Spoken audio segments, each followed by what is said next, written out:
24-6. He's David Mino. I'm Yo. Sean Bass. We're the Sweet Spot here for some halftime HSOs, and you probably couldn't have a better first half against your main rival in a game you had to win. And the offense is just picking up right where they left off last Thursday night or 2 Thursdays ago against Seattle. Yeah, it's great to see this in the first half. It's a big test for the Cowboys going into this. You know, the Dak's been able to do this against bad teams, but now that you've got the number one team in the NFC, I guess NFC East, they got their ass kicked last week by the 49ers also, to put up 24 points in the first half, the offense looking efficient. And the Eagles' offense, it was quiet for the whole time for them. You worry about A.J. Brown and the weapons they have. Dallas is TOPing the Eagles to death tonight. Yeah, we got 17-40 for Dallas to 12-20 for the Eagles. But Dallas, you're right, very efficient, 6 of 8 on third down. Both teams have been converted a fourth down. But Dak is looking much better than Jalen Hurts. Hurts 7 of 13 for only 92 yards. Credit the Cowboys secondary, but credit the pass rush too. And this is a 3-score game heading into the second half. Philly's going to get the ball. If Dallas can just simply get a stop and get off the field to start the third quarter, it's going to be very tough for Philly to come back. Now they can because they've done it, but it feels like if they're going to get back in this game, they're going to be a one-dimensional team because they haven't run the ball yet, and I don't think they're going to try to run the ball throughout the night. Yeah, if this was a 24-14 or a 20-10, if it was a 10-point game going into the half with the Cowboys leading, I would feel a little nervous because we have seen the Eagles come back from that before. But with the score the way it is right now, and like you said, Sean, you get a stop. I mean, if you hold them to a field goal to start the third, I think you're feeling all right. Yep. But if you get that ball back, if you're able to get to Hurts and get some pressure, the Cowboys defense has applied some good pressure tonight. Micah's gotten home. He's sick tonight. He's got the flu, but you can't really tell. You'd never tell. But it's been a dominant first half for the Cowboys. And the Cowboys are running the ball very effectively. 5.3 per tote. Rico Dowdle had a touchdown. They had to review it.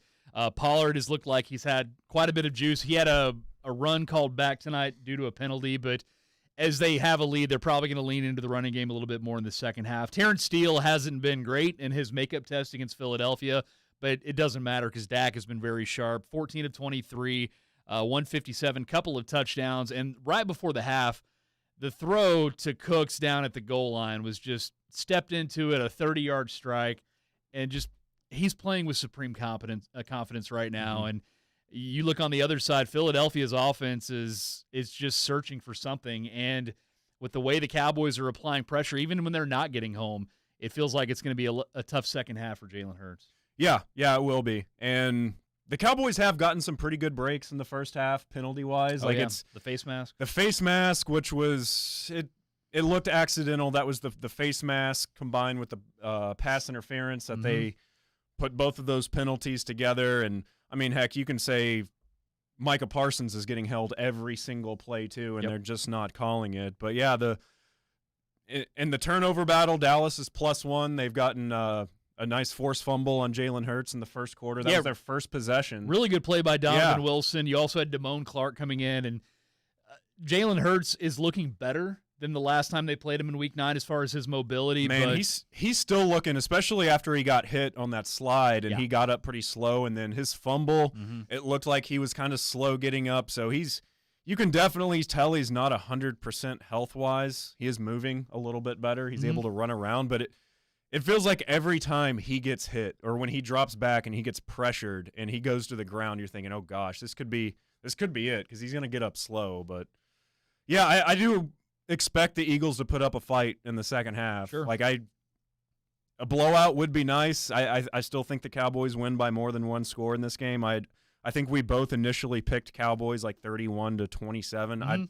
It's not going to be that close, hopefully, but it'd be nice to just see Dallas just put this thing away in the third quarter. Like you said, get that early stop, get the ball back, go score a touchdown, and just be in Chilltown in the fourth quarter. Yeah, Dallas has done a great job against their 2 receivers in Devontae Smith and A.J. Brown. They both combined for 4 catches for 77 yards, which you'll take that in one half a play. I mean, that was one catch from DK Metcalf last week. And one of the most key plays of the first half was when Jaron Kearse was in coverage on A.J. Brown on the ball that was thrown deep to the right sideline.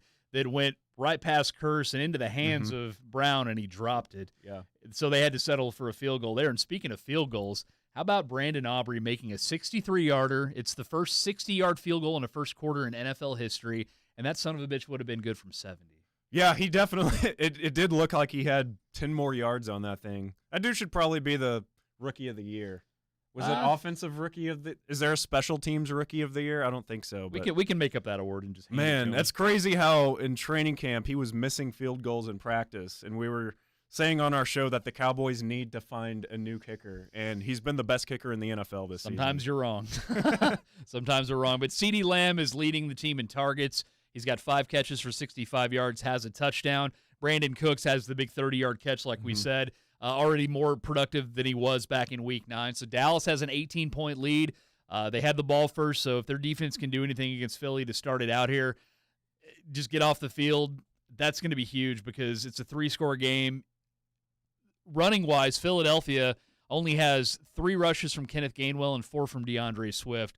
And I can't imagine either of those dudes cracking double figures at this point because Jalen Hurts and that offense is going to be in pass mode. So hopefully the Cowboys front can feast. Hopefully the offense can keep things clean, don't have a turnover and let Philadelphia back in it. But at this moment in time, it looks like Dallas is about to win their 10th game, and it'll be 3 straight double-digit win seasons under Mike McCarthy, which is pretty cool. And all of a sudden you have what we're thinking is going to be a tie atop the NFC East. And I want Mike McCarthy to stay aggressive offensively. I want them to score 40 points in this game. How about Coach? How about Coach running down the field to call a timeout after getting his appendix removed the other day? Yeah, because you know what? Screw awesome. the Eagles. Put up 40 on them. That's right. F them. Let's do it. All right. F them. He's Mino. I'm Sean. We're the Sweet Spot. Listen to us 1 to 3. We'll be back in like January after vacation. But I'll be on the post-game show Post-game with the Invasion with Matt McLaren, Donovan Lewis. And thanks for tuning into the pregame if you did. And this has been Halftime HSOs. And go Cowboys. Peace.